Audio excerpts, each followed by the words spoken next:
What are some of the cues in terms of what women want? It never gets discussed because it's not as edgy as thinking like, oh yeah, it's all about money, it's all about beauty, it's all about this, it's about the Lamborghini. It's like, no, like how is he going to treat you? And so there's also something very special to people about the other person who is very desired by a lot of people, treating them particularly nicely. Right? Like, I mean, you hear this notion of being picked. Right? Yeah. And there's mutual picking, and everything is changing now too, right? I mean, the way that there are apps like Bumble where women actually have to say that it's yes, I will talk to you, right? Yeah. It's not a bidirectional conversation. There's asymmetric conversation. Yeah. In terms of physical appearance, a good shoulder to hip ratio, so relatively wide shoulders relative to hips, is one. Women tend to prefer men who are physically fit and well toned, but not muscle bound. So like if you go to, I don't know, someone like those early, when Arnold Schwarzenegger was doing the Mr. whatever it was contest, you see the women don't find those attractive, the extremely muscle bound guys, but they like a guy who's physically fit, high shoulder to hip ratio.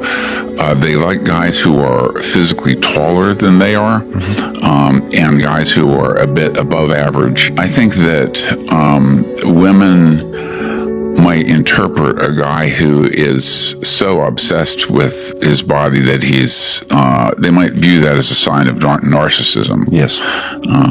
And that's not a good trait. The most large-scale study that's been done on this is a study that I did a while back of 37 different cultures, and it's now been replicated by other researchers. But basically what we found is 3 clusters of things. We found qualities that both men and women wanted in a long-term mate. We found some qualities that were sex differentiated, where women preferred them more than men or men preferred them more than women.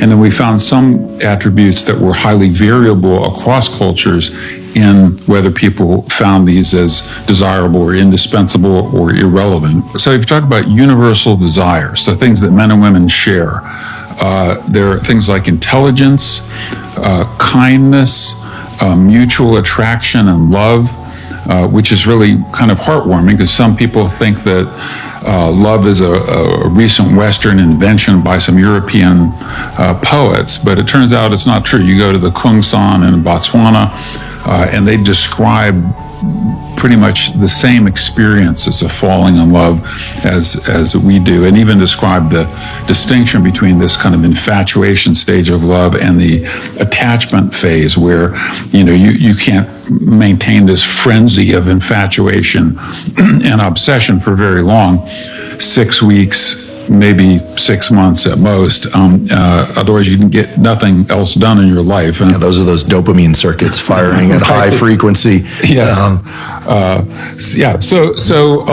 So mutual attraction, love, good health,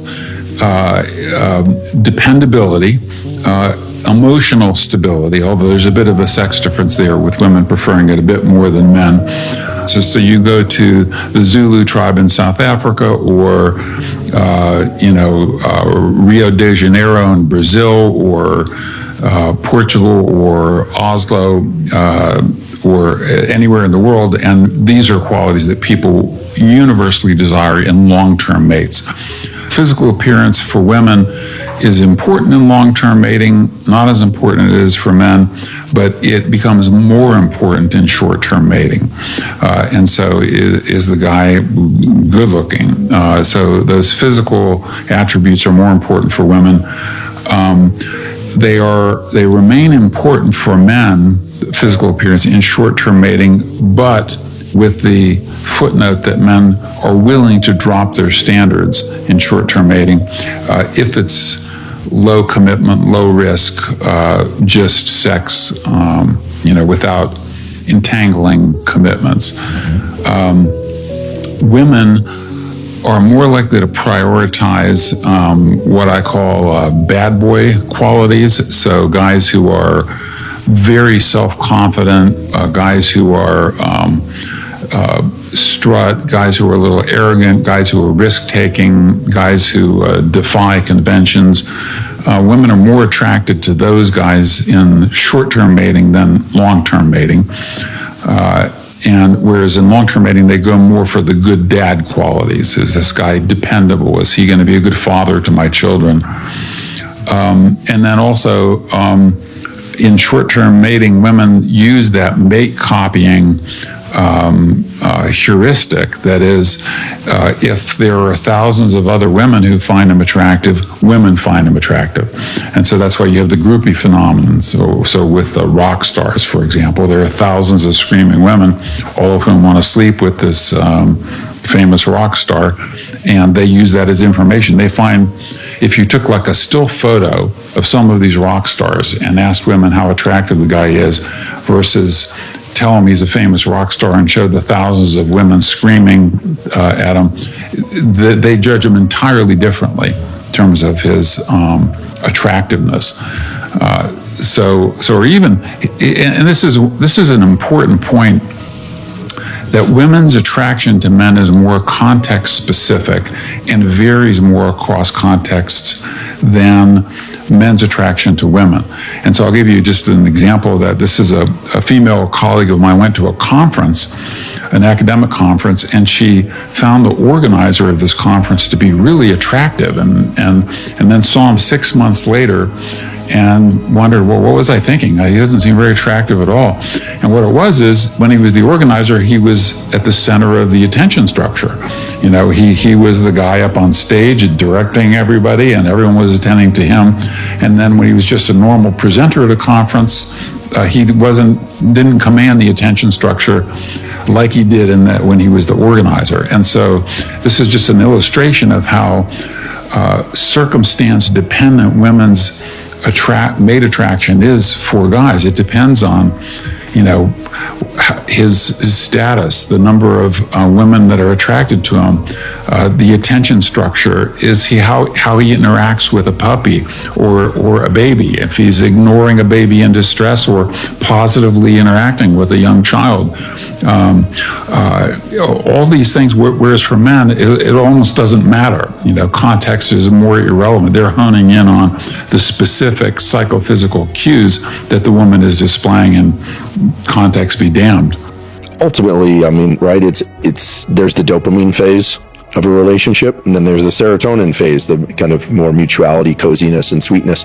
There's a great book about how to make sure that the dopamine component and the serotonin component, so to speak, go on forever. And it has to do with, when you first meet someone and you're attracted to them, you're essentially objectifying them. Meaning, not in the way people might think, you are not dependent on them for emotional stability or survival. As you get close with somebody, you really come to depend on them, and then you tend to objectify them less. And so this book, the name is kind of corny, but it's written by an analyst again. It's called Can Love Last? And it's a book about how really good, strong relationships are the consequence of people constantly moving through this dependency objectification dynamic. And I use those words in the true, the psychological sense, not in the way they're typically thrown around nowadays. So the idea, in some cultures, men and women will only touch for 2 weeks out of the month. And then for the other 2 weeks, the excitement and the sensuality and the sexuality is very heightened. And then they go back to this kind of distancing. Now, I don't think that's feasible for most people, but if you look statistically, those relationships tend to last a very long time, with at least reported mutual feelings of intense attraction for many, many, many decades. So human beings need to learn how to at least understand and control these dynamics.